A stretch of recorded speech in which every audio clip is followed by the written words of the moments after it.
14 कोटी जनतेचं सर्वेक्षण केलं जगातल्या कुठल्या एजन्सी मार्फत, तर या महाराष्ट्राच्या लायक व्यक्तीच्या यादीमध्ये टॉप क्रमांक 1 वर माननीय देवेंद्र फडणवीस जी असतील. कारण जनतेच्या मनात मुख्यमंत्री म्हणून आणि संवेदनशील नेता म्हणून देवेंद्र फडणवीसांचं नाव जनजनामध्ये आहे. आणि एक दुसरं सर्वेक्षण केलं की या महाराष्ट्रामध्ये नालायक लोकांचं सर्वेक्षण, त्यामुळे सर्वात टॉपवर 1 नंबरवर उद्धव ठाकरे दिसतील. खरं तर उद्धव ठाकरेंच्या लोकप्रियता ही जी कमी झाली आहे, कोणी सभा घ्यायला तयार नाही, त्यांच्या सभेला लोक यायला तयार नाही. उद्धव ठाकरेंना ही माहिती आहे या लोकसभा निवडणुकीनंतर ते घरी बसणार आहेत. 18 खासदार मोदी यांच्या नेतृत्वात मागच्या वेळी 2019 ला निवडून आले. यावेळी शरद पवारशी सोबत आणि काँग्रेस सोबत बसून उद्धव ठाकरेंनी आपला जनाधार संपवला. 18 खासदाराचा नंबर उद्धव ठाकरेंचा दिसणारच नाही आणि त्यामुळं त्यांना भीती वाटू लागली. निवडणुकीमध्ये विकासाचे वचननामे हे जनतेसमोर न मांडता ज्या गोष्टी निरर्थक आहे, महाराष्ट्राच्या जनतेला त्या गोष्टीची गरजच नाही आहे की महाराष्ट्राच्या जनता ज्या गोष्टी अपेक्षित करत नाही आहे, हे झालं ते झालं, टोमणे मारणं. खरं तर कोणी या बाबीला लक्ष देत नाही. जनतेला विकास पाहिजे आहे, शेतकरी शेतमजुरांना काम पाहिजे आहे, शेतकरी शेतमजुराला शेतकऱ्यांना भाव पाहिजे आहे, सोयाबीन कापसाचे प्रश्न सुटले पाहिजे, धानाचे प्रश्न सुटले पाहिजे, हमी भाव मिळाला पाहिजे. जाणता राजे कृषी मंत्री असताना शरद पवारजी ना हमी भाव मिळायचा, ना कधी शेतकऱ्यांना वेळेवर युरिया मिळायचा, ना शेतकऱ्यांना कधी वीज मिळायची, ना शेतकऱ्यांना कधी सोलर पंप मिळायचे. शरद पवारजी कृषी मंत्री असताना हा महाराष्ट्र 10व्या क्रमांकावर अॅग्रिकल्चरमध्ये गेला होता.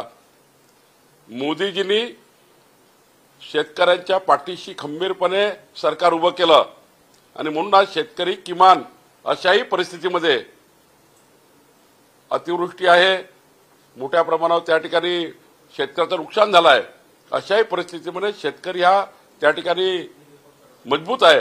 पण शरद पवारजी आता गोष्टी करतात शेतकऱ्याच्या. आपण कृषी मंत्री म्हणून त्या काळामध्ये तुमचा इतिहास जरा पाहिला पूर्वाश्रमीचा, सर्वात जास्त महाराष्ट्राच्या शेतकऱ्यावर अन्याय कोणी केले असतील तर शरद पवारजी आपण केले आहेत. आणि त्यामुळे आता शेतकऱ्याचा पुळका आपण दाखवू नका. मोदीजीची गॅरंटी आहे शेतकऱ्यांना मजबूत करण्याची. उद्धव ठाकरेंना पुत्रप्रेम आहे, त्यांना आदित्यना मुख्यमंत्री करायचं आहे आणि देवेंद्रजीच्या तोंडात ते टाकू पाहतात आहे. त्यांनाही माहिती आता माझ्या घरातलं कोणी मंत्री होऊ शकत नाही आयुष्यभर. ज्या उद्धव ठाकरेंनी चोरून मुख्यमंत्री पद घेतलं आणि स्वतःच्या मुलाला मंत्री केलं, शिवसैनिकाला सोडून. एक शिवसैनिक ऍडजस्ट झाला असता, एक शिवसैनिकाला कार्यकर्त्याला मोठं करता आलं असतं. उद्धव ठाकरेंनी मुख्यमंत्री झाल्याबरोबर पहिलं काम काय केलं तर मुलाला मंत्री केलं. आणि उद्धव ठाकरेचा काळ तर माहित आहे, 2.5 वर्ष खिशात पेन नसताना मुख्यमंत्री, 2.5 वर्ष 2दा विधानमंडळात आलेला मुख्यमंत्री, 2.5 वर्ष मुख्यमंत्री असताना 2च तास मंत्रालयात आलेला मुख्यमंत्री. असा कार्यकाळ ह्या 14 कोटी जनतेनं पाहिला आहे. या महाराष्ट्राच्या मुख्यमंत्र्यांची यादी केली किंवा इतिहास बघितला तर पहिला निष्क्रिय मुख्यमंत्री, राज्याला नापसंत असलेला मुख्यमंत्री उद्धव ठाकरे आहे. उद्धव ठाकरे मनोरुग्णासारखे वागतायत, मानसिक स्थिती ढासळण्यासारखे वागतायत. मला वाटतं त्यांना लवकरच एखाद्या हॉस्पिटलमध्ये नेण्याची गरज आहे. परिवाराने त्याची दखल घेतली पाहिजे. या मानसिकतेत ते का आले, इतके त्या ठिकाणी बेजार का झाले. मोदीजींची सुनामी आली आहे महाराष्ट्रात. ही सुनामी महाविकास आघाडीला वादळासारखी सुनामी हे महाविकास आघाडीचे जेवढे झाडाचे पत्ते आहे हे त्या ठिकाणी उडल्याशिवाय राहत नाही। मोदीची सुनामी महाराष्ट्रात आहे, मोदीचं वादळ आहे, सुप्त वादळ आहे। महाविकास आघाडी हरण्याच्या मूळमध्ये गेली आहे। म्हणून उद्धव ठाकरेंना त्या ठिकाणी देवेंद्र फडणवीसजी हे संताजी धनासारखे दिसत आहे। उद्धव ठाकरे हे काही बोलायला शिल्लक नसल्यामुळं 2.5 वर्ष मुख्यमंत्री पदाच्या कार्यकाळात काय केलं हे जनतेसमोर मांडण्याचा वेळ असल्यामुळं ते न मांडता निष्क्रिय मुख्यमंत्री म्हणून जे काम झालं आहे जनतेसमोर काय सांगणार। मग असे काही काही शोधून काढायच्या युक्त्या देवेंद्रजीला त्या ठिकाणी त्यांना कधी अमितभाईला, कधी देवेंद्रजींना, कधी मोदीजींना काय गरज आहे।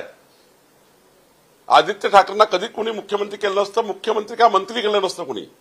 काय लायकी आहे, कुठल्या पंचायत ते पार्लमेंट पर्यंत त्यांनी काम केलं आहे। कधी रेशन कार्ड काढलं आहे, कधी आधार कार्ड काढलंय कुणाचं।